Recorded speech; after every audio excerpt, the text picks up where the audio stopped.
Guys आम्ही आता करणार आहोत गहू. तर आमच्या घरी आली आमची छोटीशी पिल्लू आणि माझी मिनल तिचा मेकअप करणार आहे. खेळते मामाची मुलगी आहे, विद्दू नाव आहे तिचं. मग आमची ही शेती भाऊ आलाय पाटसवरून गहू फेकू द्यायला. आम्हाला काही गहू फेकता येत नाही, आम्हाला शेतीचा काय अनुभव नाही. ह्याच्याकरता भाऊ आलाय, तुम्हाला दाखवते.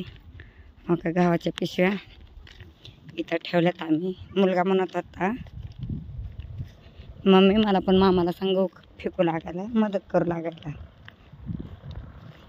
तर बघा इथं आमचे कारभारी आहेत. तर आम्ही शेती करतोय, आता सुरुवात केली आहे व्यवस्थित, नांगरून काकरून रोटर मारून. तर तुम्हाला सांगायचं तात्पर्य म्हणजे लोकांची कामं करून खूप वैताग आला होता आम्हाला. त्याच्यामुळे आम्ही ठरवलं की आम्ही स्वतःच्या रानात काहीतरी करू. पण आमचं पहिलं पीक आम्ही गहू करतोय. काय करतोय? गहू. तर आमचा गहू उगवल्यावर पण तुम्हाला ब्लॉग टाकेल मी, भिजवताना सुद्धा आम्ही ब्लॉग टाकू.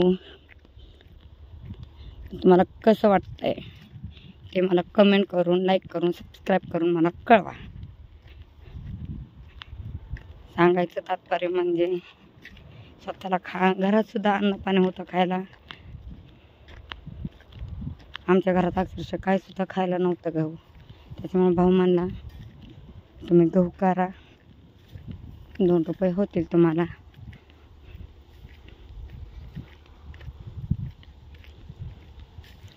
हो त्याला फेकायचंय गहू.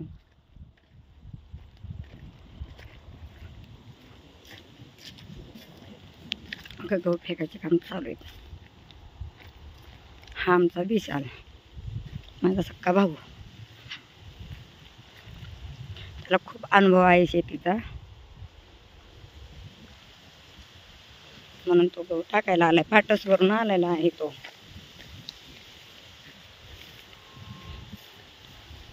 चला व्हिडिओ चालू आहे. इथं मामा जसं म्हणाल तसं फेकायचं. मामा जसं म्हणा थोडंस या ना, त्याला खूप दिलंय तुम्ही. जा की मामा, चप्पल घालून जायचं असतं, चप्पल घालून जायचं. जाऊ दे पण काटा येत नाही तर भरपूर आहेत, काटा भरपूर आहेत.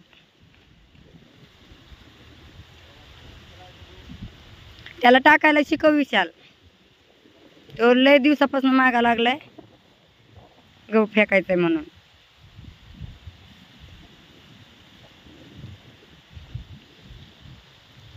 का त्याने मामाकडनं गहू घेतलाय आणि फेकतोय.